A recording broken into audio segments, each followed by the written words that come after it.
Água é o elemento essencial para o organismo. Sem água conseguimos aí viver aí 3, 4 dias, uma semana. Sem comida, talvez até algumas semanas a gente consegue sobreviver. Também é transporte de nutrientes. Então vocês vejam, leite humano, talvez o mais perfeito alimento que nós temos, é água e um monte de nutrientes. Uma opção, e óleo de dente, fórmulas infantis, mas também estudadas de uma maneira científica para promover o crescimento e desenvolvimento. Mas aí também vão outros elementos, porque leite de vaca também é água, achocolatados é leite de vaca com chocolate e açúcar, e aqui entramos já numa seara onde temos água com açúcar e corantes, onde temos pós que devem ou que têm uma mistura com água, que são os refrescos em pós, os suquinhos, e aqui a santa cervejinha, que infelizmente até para os adolescentes já é uma forma de tratação, principalmente nos fins de semana. Isso aqui já está, né? Até tinha mais cabelo quando já estava. Um terço das crianças brasileiras estão com excesso de peso. A essencialidade do leite humano é tão importante porque, entre outros fatores no crescimento e desenvolvimento, reduz o risco de obesidade entre 20% a 50%. E quais seriam esses mecanismos? Bom, o primeiro deles, composição de nutrientes.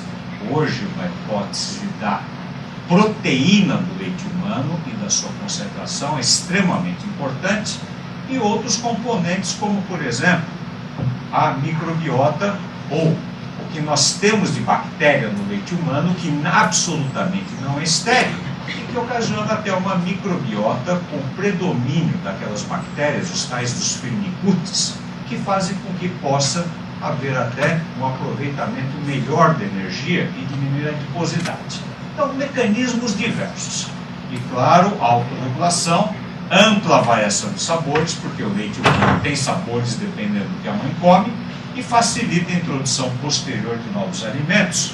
Talvez a primeira educação nutricional da criança seja realmente a amamentação, não é? O aleitamento materno. É que há uma diferença na quantidade de proteína do leite desses animais. Por quê? Vocês vejam uma coisa, o leite de vaca, ele é muito adequado para o bezerro. Só que o bezerro, ele já praticamente, não vou falar um animal pronto para abate aos 2 anos, né, aqui para os pecuaristas, mas ele já tem um peso muito alto aos 2 anos de vida. Que é diferente, a criança cresce, evidente, mas não nessa velocidade. E outros hormônios de crescimento, como o IGF-1, aumentando o crescimento dessas crianças, no entanto, aumentando a atividade adipogênica. Então, esta daqui é muito a base desses suplementos de whey protein que os atletas utilizam, só que na criança não é tanto massa muscular, pode promover também adiposidade. Então, excesso de proteína em líquidos é algo que também precisa ser pensado. E assim, toda hora leite. A outra questão é a questão dos açúcares. Então, este gráfico daqui, que é do Departamento de Agricultura dos Estados Unidos, há 5 anos atrás, começou a acender luzinhas amarelas. Por quê? O que acontece? O consumo, eles utilizam muito porque é um açúcar. Eles têm uma produção de milho imensa. Vocês sabem que o etanol que usa no automóvel não é de cana, mas é de milho. E da mesma forma, o adoçante, o xarope altamente concentrado de frutose, é utilizado. E ao mesmo lado que se verificou nessa mesma pesquisa que o aumento das bebidas, ou seja, pode haver uma relação desse consumo exagerado de açúcares com sobrepeso, obesidade e diabetes, aparentemente, em todas as faixas etárias, há um consumo, não é, já iniciando aqui em faixas etárias já muito baixas, entre 3 e 6 anos, de bebidas carbonatadas, ao contrário do que se imaginava, pouco néctar e um consumo dessas bebidas artificiais muito importante. Essas bebidas importam. Isso aqui dando um valor calórico que a gente vai ver. Vocês vejam que água, não é? Relativamente, praticamente só a metade do consumo do que seria, do que essas crianças ingerem, e gradativamente um consumo menor de leite, o que já era esperado. Aqui 206 calorias entre 7 a 10 anos, chegando a umas 290 calorias em adolescentes, que corresponde a praticamente 15% daquilo que seria necessário como energia para essas crianças. Ou seja, nas diversas faixas de população está se ingerindo muito açúcar adicionado em bebidas, não é? E a Organização Mundial da Saúde, recentemente, há uns meses atrás, se aprovava até 15% de açúcares simples, como sacarose e frutose, e hoje, no máximo, a Organização Mundial da Saúde, ela recomenda até um máximo de 5% de açúcares simples adicionado para essas crianças. Bebidas açucaradas podem ter uma gênese na obesidade, a outra metade não consegue mostrar isso e coloca coisas realmente como estilo de vida, exercícios, etc., como realmente a questão mais importante. No entanto, estudos importantes mostram que diminuição da carga glicêmica dessas bebidas, ela diminui o peso, não é, substituindo bebidas açucaradas por diminuição do açúcar. Nas escolas, a promoção e fornecimento de bebedouros para prevenção, água pura, reduz em 31% o risco de sobrepeso no grupo de intervenção, e que também a diminuição de ingestão de sal, consumo de açúcares e diminuição de obesidade também diminui muito. E aqui é interessante que diminuição do consumo de sal também diminui o consumo de bebidas, não é? Porque muitas vezes come muito sal, mas toma muito refrigerante porque está com sede. Toma mais refrigerante, mais carga osmótica, mais sede, mais açúcar. Mostra hoje a base como água, mas frutas são importantes, 4 a 5 porções de frutas, o que, da mesma forma que o peixe DHA, consumo que foi mostrado aqui, na questão aqui do meu pratinho saudável, que infelizmente a gente não atinge essa questão. E sem dúvida, suco de frutas é interessante quando dado de uma forma integral para essas crianças, sem adição de açúcar, não é? Que pode realmente, a Academia Americana de Pediatria reconhece que vitamina C, elementos bioativos como flavonoides, são importantes, não é? Benéficos para a saúde a longo prazo. No entanto, sucos são evitados até 6 meses de idade e são limitados também até uns 200 ml por dia, 300 ml em crianças maiores, não é? Limitar o consumo deles, porque suco é alimento, não é líquido somente para hidratação. Hidratação deve ser feita com água, e suco é alimento e deve ter qualidade. E outra coisa importante é que, mandar suco natural só para a escola? Não, não pode, porque se o suco não for consumido na hora, esse suco, obrigatoriamente, ele tem que ser pasteurizado. Mas isso não é muito colocado, porque ali não vamos dar um suco natural, levar ali na lancheirinha, depois de 2 ou 3 horas, além de ter essa tal de oxidação, que não é só do DHA, mas de vitaminas, esse suco ele pode contaminar. Então, o suco tem que ser de uma maneira séptica, tem que ser pasteurizado, se não consumido imediatamente. O aumento, não é, quando se tem açúcares simples e outros alimentos, pão branco, não é, por exemplo, não integral, o aumento do índice glicêmico, o aumento da insulina.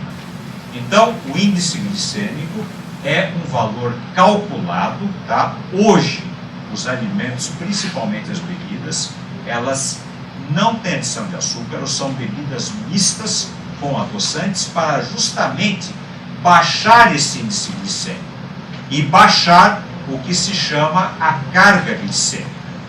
Muitas de vocês fazem a contagem de carboidratos. Para nós pediatras, é uma situação que a gente utiliza principalmente em crianças diabéticas, mas aqui, por exemplo, a doutora Adriana, que trabalha conosco aqui no Estudo da Criança, fez um tipo de um livrinho, não é, de contagem de carboidratos com fotos para crianças diabéticas, e aqui interessante também que até para crianças obesas, não é? É interessante até um livrinho desse para contagem de carboidrato. Ou seja, a base de muito, vamos dizer, regime, entre aspas, alimentar para controle hoje é um controle muito restrito em relação a carboidratos. Ou seja, açúcar em demasia não é somente o problema de ganho de adiposidade, mas também o problema deste índice glicêmico, onde se pode ter em longo prazo problemas metabólicos e certamente é um dos componentes importantes do aparecimento da síndrome metabólica. Mas até o prefeito dos Estados Unidos, né, ele tentou, alguns anos atrás, o ex-prefeito em Nova York, ele tentou diminuir aquilo que se vende, não é, em estádios, por exemplo, aqueles baldes de refrigerante, aqueles baldes de pipoca, não é? E ele tentou fazer uma lei municipal proibindo esse tipo de abuso, mas o judiciário americano não permitiu que houvesse esse tipo de coisa. Mas a tendência é diminuir os volumes, não é? Para 200 ml, por exemplo, 300, 350 ml, e não essas pequenas porções. Que se debate muito é a questão dos edulcorantes. No Brasil ainda há um ranço muito grande em relação a muitos edulcorantes que são considerados seguros, por exemplo, como a sucralose, não é? E mais modernamente a questão do esclerosídeo, não é? Que, interessante, no Brasil é considerado como algo mais natural, mas nos Estados Unidos o FDA acha a sucralose ainda mais segura do que o próprio esclerosídeo. E a outra questão é como tentar regular este índice glicêmico, não só pela diminuição de açúcares simples, adicionado, que não deve ser colocado, mas também a questão de fibras. Então vejam, quando se adiciona fibras, como o índice glicêmico, a concentração de glicose no plasma diminui, há mais saciedade, tá? E o índice glicêmico, ele, na sua composição, ele baixa. Ou seja, fibras ajudam, sem dúvida, a diminuir o índice glicêmico, aqui no caso a polidestrose, outras como inulina, por exemplo, que estão sendo utilizados em alguns produtos, também é interessante para diminuir. Ou seja, a perda de ponderal, ou controle de peso, é melhor com dietas de baixo índice glicêmico, não é? Então, primeira coisa, evidentemente, hidratação é com água pura, água. Pode ser, não sei da Sabesp hoje como está, né? Líquidos com nutrientes. São alimentos, é alimento que você está dando. Então, líquido com nutriente, evitar a adição de açúcares simples e o excesso de proteína láctea e de soja. Porque este excesso, porém, controlar o consumo de leite, sucos naturais, esse consumo não imediato pasteurizar, e também o consumo de sucos integrais 100% industrializados. Interessante que bebidas com redução do índice glicêmico, diminuição de açúcares simples, adição de fibras. Não colocar açúcares simples. E uma dica aí, interessante, não é? Que a gente usa no consultório, quando vocês fizerem a anamnese nutricional, verifiquem, não é só o que está comendo. Então, está comendo, nossa, come muito bem, obrigado, olha, maravilha, até 2 vezes por semana o peixe, né? E chegar lá com sobrepeso, obesidade, mas o que está acontecendo? Aí perguntem o que essa criança está bebendo. Perguntem o quanto de mamadeira está sendo dado à noite para essa criança, porque ela acorda, né? Enche o saco de todo mundo, até a vizinhança lá berrando, vai lá, mãe ou pai, e dá uma mamadeira.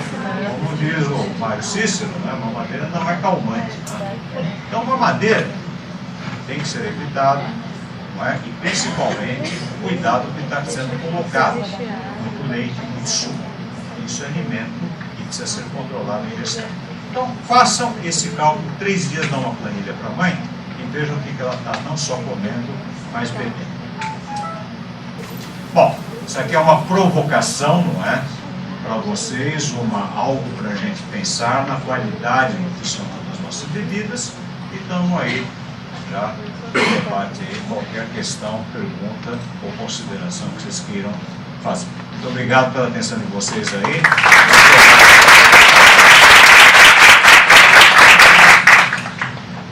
Está aberto a perguntas. Oi, tudo bem?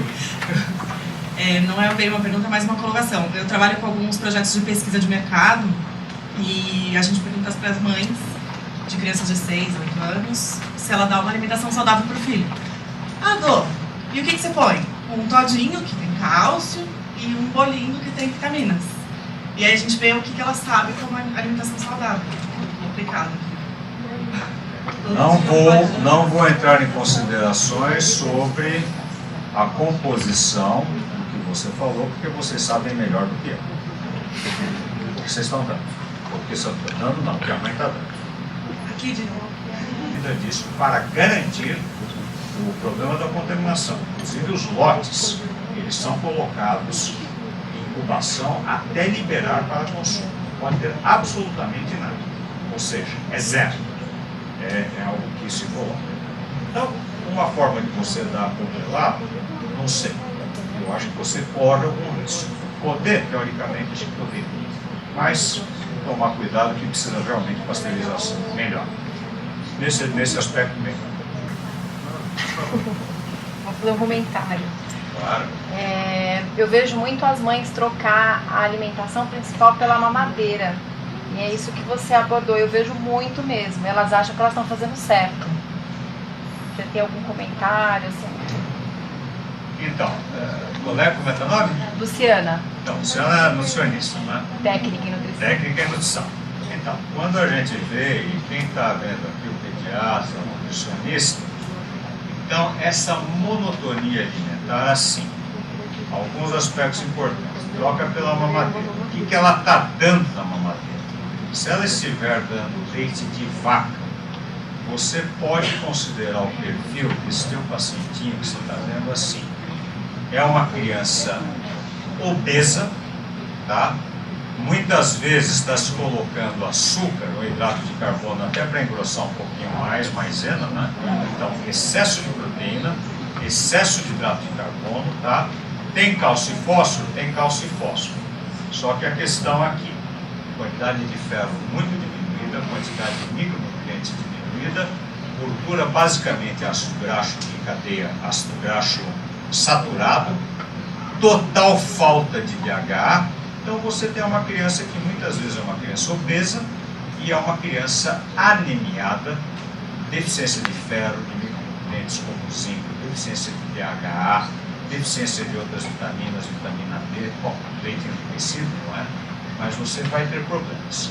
Além do que, essa questão de ficar só na mamadeira, isso prejudica o desenvolvimento da arcada, então a oferta de outros alimentos é importante.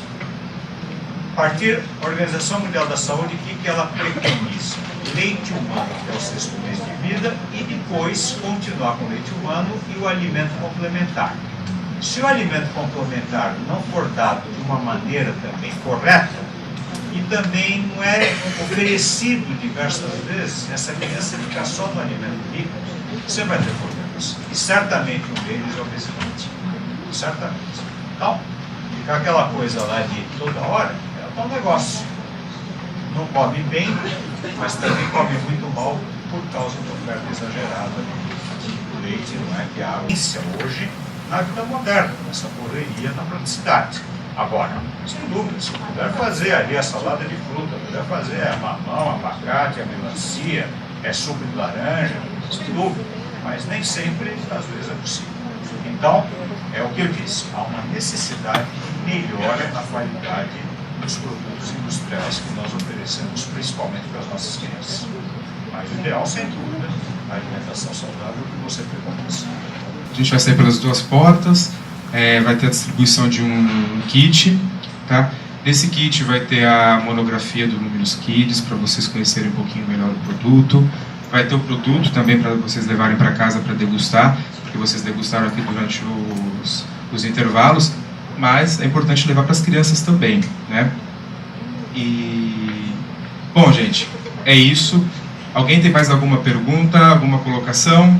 Aproveitem, os 4 professores estão aqui com a língua coçando para responder mais alguma coisa. Não? Pessoal, em nome da W Nutrition, muito obrigado. Até o ano que vem. Muito obrigado.